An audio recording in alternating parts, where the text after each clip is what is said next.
conocer a Tita Padilla y reconocer el esfuerzo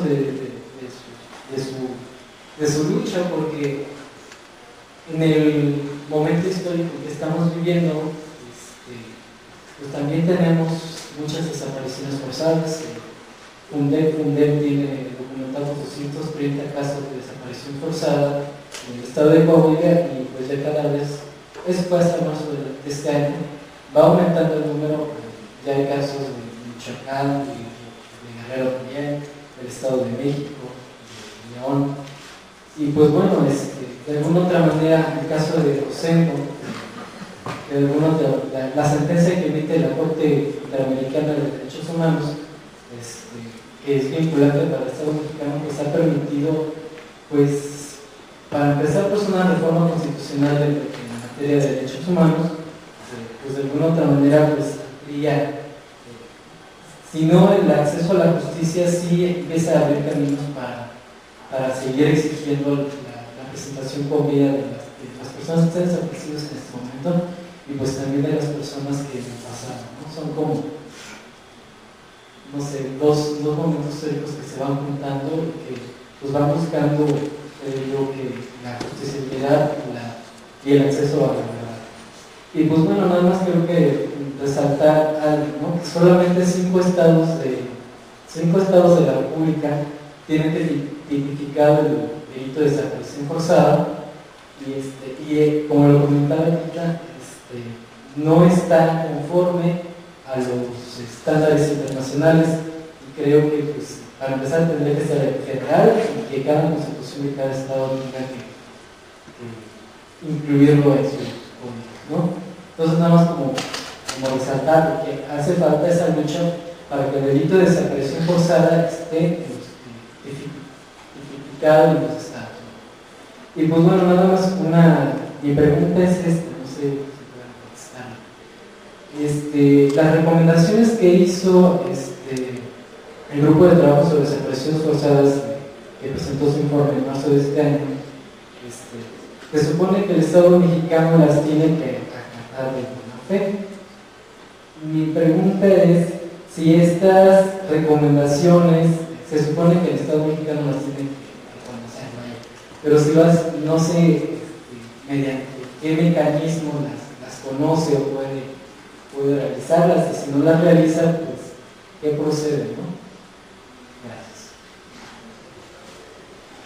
Bueno, yo nada más quería que nos platicara Tita Padilla. Primero, bueno, agradecer en nombre de todos los compañeros que hicimos el esfuerzo de que sí se hiciera este evento, ¿no? Aquí en la universidad. Quisiera que nos platicara un poco sobre cuál ha sido el fallo de la Suprema Corte de Justicia ahora, con lo que hace unos días, ¿no?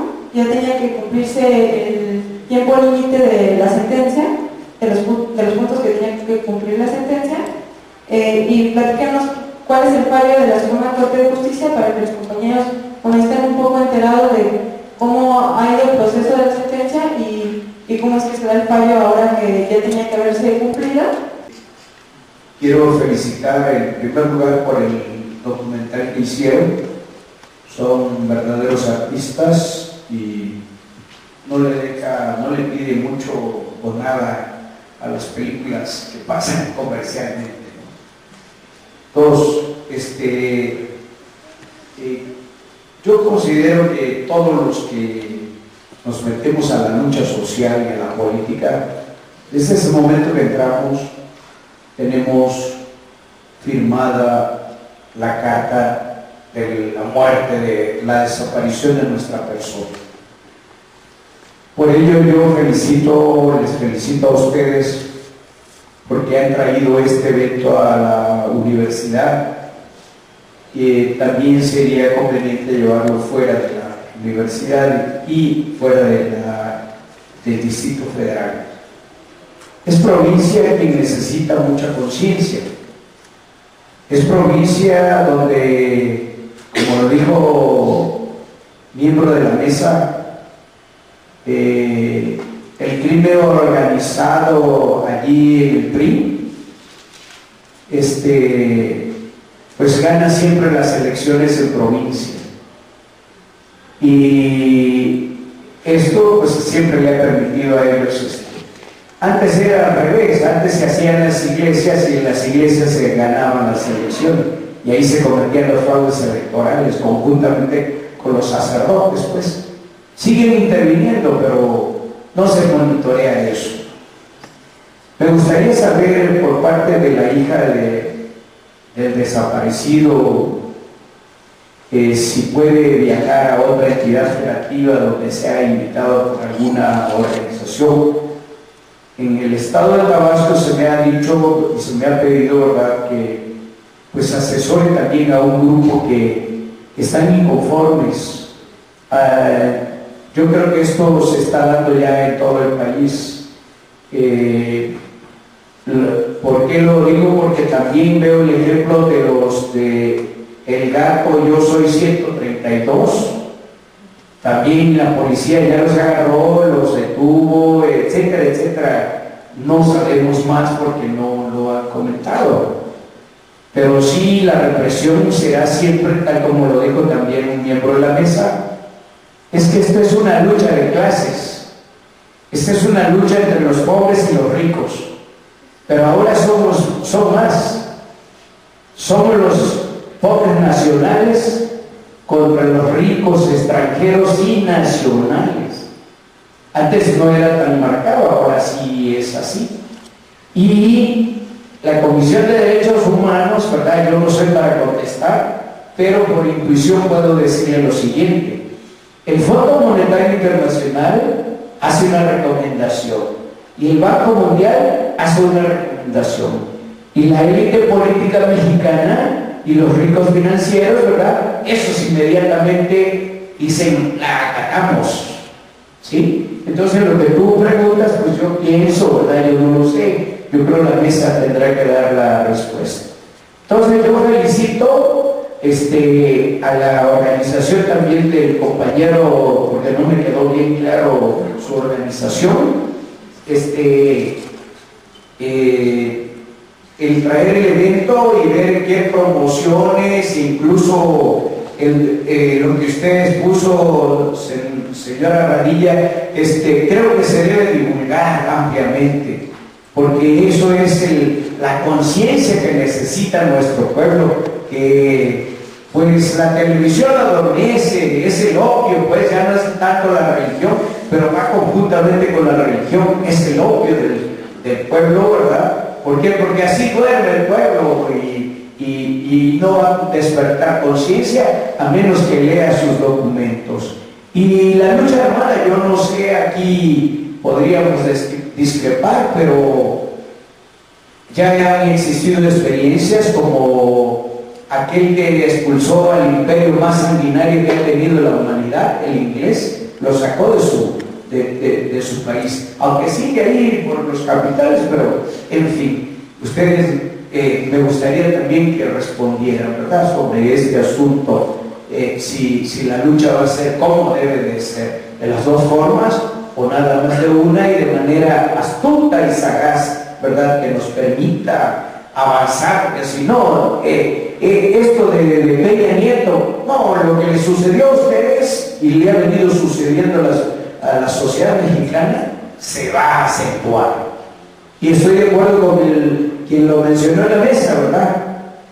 El profesor dijo, Noam Chomsky está diciendo que esto es un modelo, y es cierto, es una estrategia, pues, ¿verdad?, para ocultar y acusar a medio mundo, ¿verdad?, decir, tú andas de comunista. Es más, ya se dijo, no se puede mencionar el vocablo socialista porque quizás a esos empleados los van a correr, ¿no?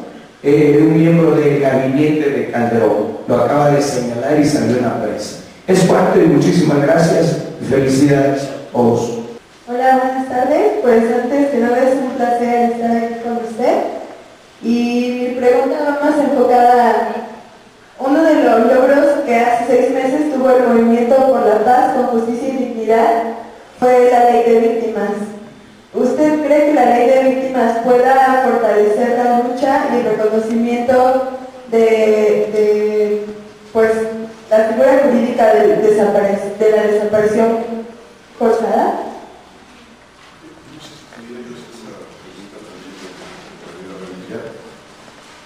Evidentemente, las desapariciones forzadas, compañera Rodríguez, obedecen una política de Estado, inhibitoria, represiva, persecutoria, pero yo quisiera que, aprovechando que la tenemos aquí, nos diera un testimonio desde la dimensión humana de lo que significa para una familia haber perdido a un ser querido por los malos oficios de un gobierno de vocaciones criminales que no se ha tentado el corazón para perseguir, para torturar, para desaparecer y para asesinar incluso, de manera tal que creo que cuando uno se aproxima a la dimensión humana del drama, del familiar, de los parientes, de los allegados, de los compañeros, de las compañeras sentimentales, etc., es cuando uno se enfrenta realmente a lo que representa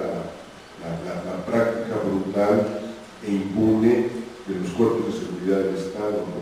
Sobre todo cuando se presume de democracia y de Estado de Derecho. En México no hay un Estado de Derecho, sino un Estado de derechos, ¿no? Y ese es parte del problema que tenemos, ¿no? Quizá a mí me gustaría un comentario en este sentido, la dimensión humana de la familia y lo que significa perder a un ser querido.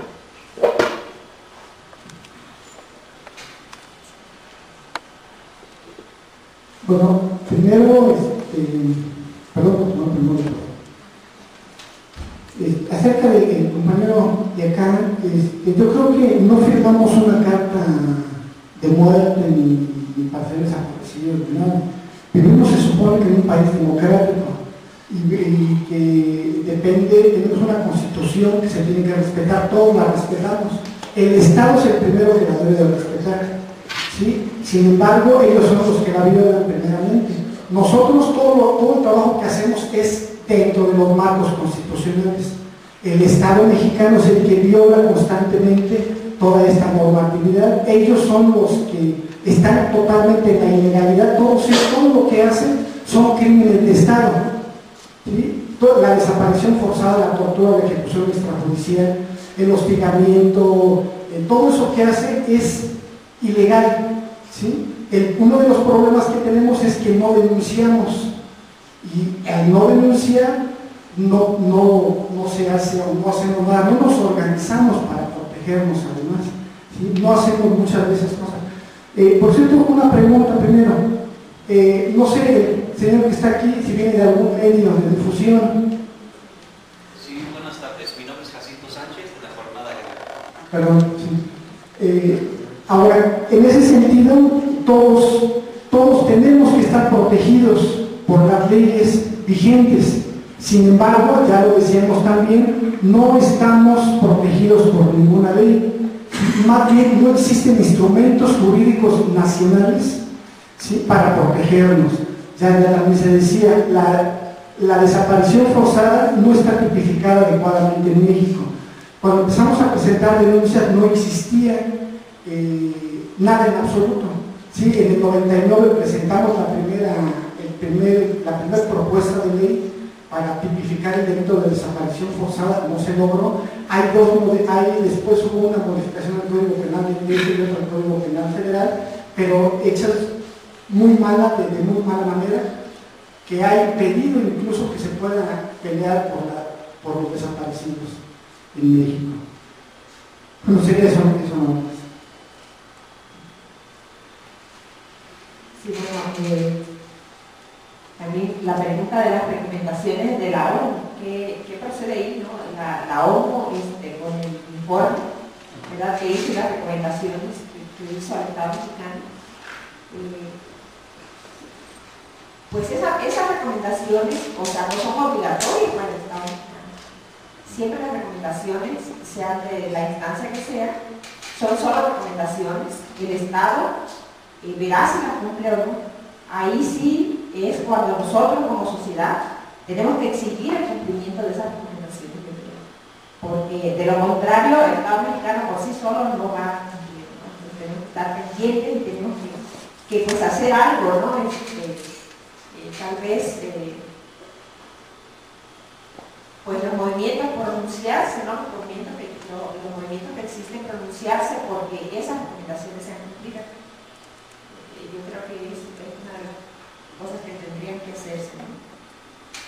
Y bueno, sobre lo del fallo de la Suprema Corte de Justicia, que dice que ya se cumplió la sentencia, esto no es verdad, ¿verdad? No había cumplimiento total de la sentencia, ¿verdad? Faltan muchos puntos por cumplir. Lo primero que cumplió el Estado mexicano en la sentencia fue solamente en el primer año la publicación de esta sentencia. O sea, no hizo otra cosa más que publicar la sentencia. En el segundo año hizo un reconocimiento de responsabilidad, en la que no estuvimos de acuerdo por diversas causas. Y bueno, ellos lo hicieron solo, la familia no estuvo ahí, pero como el secretario de Gobernación que se negó a ir, y pues en esos días falleció, pues ya con eso dieron, la Corte dio por cumplido ese punto de el reconocimiento de responsabilidad, aunque nosotros no estuvimos de acuerdo, pero ya la Corte lo dio. ¿Madre? Sí, entonces, pues ya lo dio por cumplido. Y bueno, hay otros puntos que tampoco se han cumplido, ¿verdad? Ha sido, pues, muy bueno para nosotros, sentimos que es como un triunfo el que el fuero militar haya sido acotado, ¿no? Eso sí, creo que ha sido muy fuerte, ¿no? Lo que ha ocurrido con los militares, porque ellos mismos, yo recuerdo que cuando salió el primer fallo de la Corte, le preguntaron al secretario de la Defensa que cómo se encontraba, y leí pues en la prensa que decía que estaban consternados, ¿no? Entonces eso quiere decir que pues sí, pues, es algo relevante, ¿verdad? Aunque también hay militares que dicen que para ellos mejor porque la justicia civil es muy blanca. Entonces, pues son cosas de situaciones de mucho análisis que tendría que hacerse, ¿no? Porque es muy difícil también. Pero sí ha habido, creo que para nosotros es bueno eso de que la Suprema Corte ha intervenido en cada vez acotar más lo del fuero militar. Y a don Juan José, pues decirle que me han invitado en muchas ocasiones a diferentes lugares, ¿verdad? Yo he salido del país también y pues con gusto lo he hecho porque yo sé que esto tiene que difundirse, se tiene que saber. Entonces, pues podemos ponernos de acuerdo y podemos visitar a quienes deseen que estemos por ahí, con mucho gusto. Y yo creo, preguntaba, ¿verdad?, que la lucha cómo debe ser. Para nosotros la lucha debe ser legal. Nosotros, todos los actos que hacemos están dentro de la legalidad, ¿no? Aunque sabemos que tenemos leyes, ¿verdad?, buenas leyes que no se aplican. Entonces, hemos logrado nosotros llegar a esta instancia internacional precisamente por eso, porque nuestras leyes nacionales no nos permitieron obtener justicia. Entonces tuvimos que acudir a las instancias internacionales para poder obligar al Estado mexicano a que investiguen, porque hoy les puedo decir que de investigaciones, el único caso que se está investigando, el único caso que hay diligencia, y es precisamente por la sentencia de la Corte, es el de Rosendo Ramírez. Es el único caso que está en investigaciones, y también el informe del Grupo de Trabajo sobre Desapariciones Forzadas de la ONU mencionó que solo 67 casos, 67 averiguaciones en línea abierta, la Coordinación de Asuntos Especiales, donde están ahora los casos de más de 700 que recibió la Fiscalía Especial en ese momento. Entonces es bastante grave porque todos los casos están ahí parados, ¿verdad? Solo 67 casos están abiertos y son los casos que nosotros tenemos como APADEC, que estamos dando el seguimiento puntual. Son desgraciadamente demasiados casos, nosotros no tenemos capacidad para llevar todos esos casos, no tenemos abogados propios. Es muy difícil para nosotros, ya que trabajamos de voluntario, no tenemos recursos económicos, entonces se nos hace bastante complicado el poder llevar muchos más casos.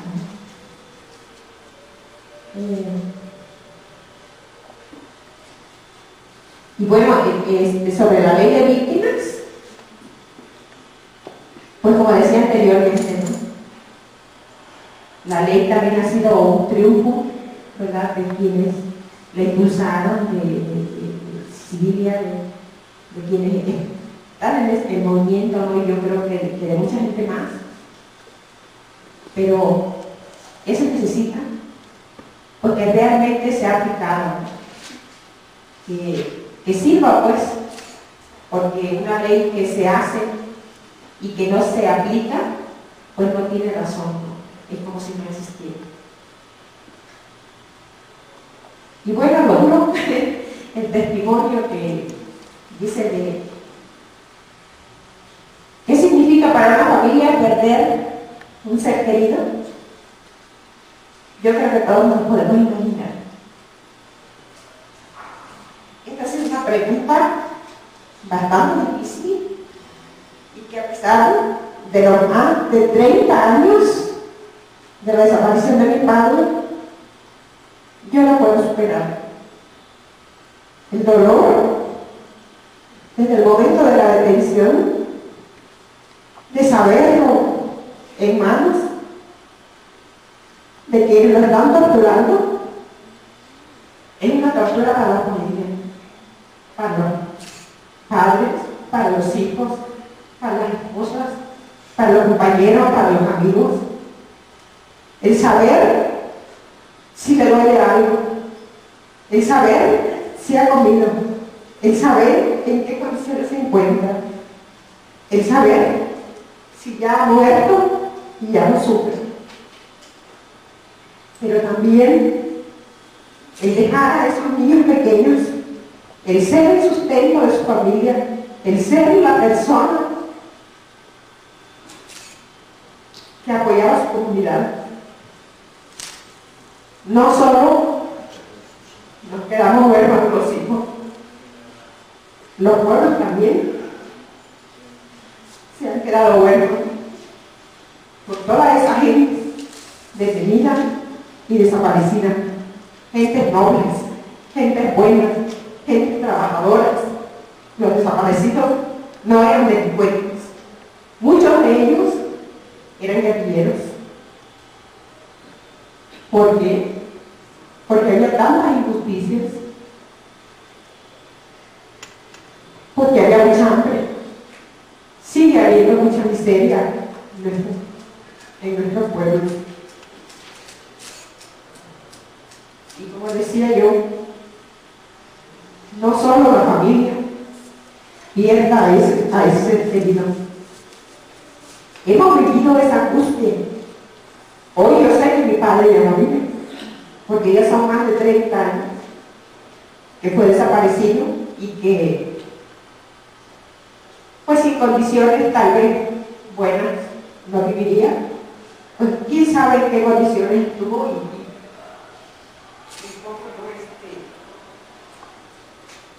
y es muy complicado, la verdad. Es muy difícil el pensar, ¿no? Pero no solo él sufrió, la familia sigue sufriendo. Seguimos sufriendo también por no saber dónde quedó. Seguimos sufriendo porque no tenemos un lugar donde ir a llevar una veladora, a hacer una oración. Y se imaginan esas madres que les fue arrancado el corazón.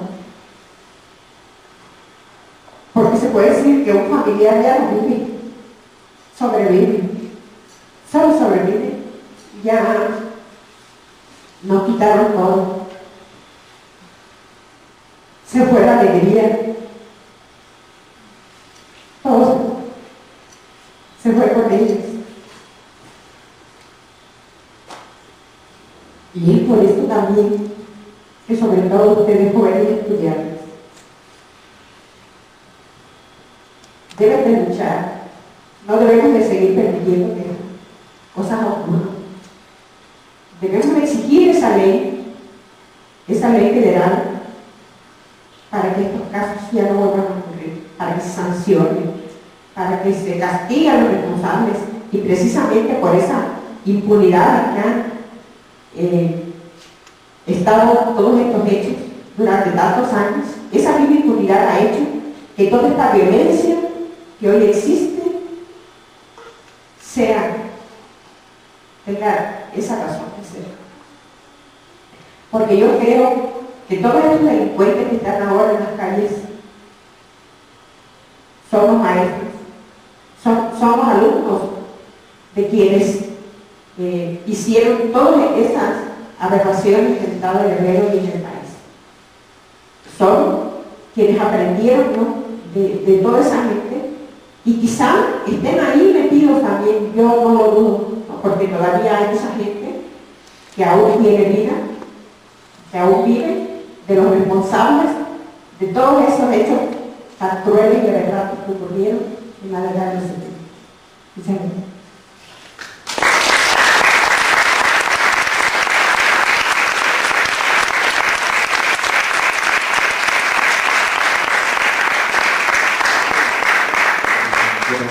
No nos queda más que agradecer al público su presencia y, bueno, después del testimonio de vida de Tita Ravilla, pues solo nos queda decir que porque vivos se los lleva, ¡Vivos los vivos los queremos. Porque vivos se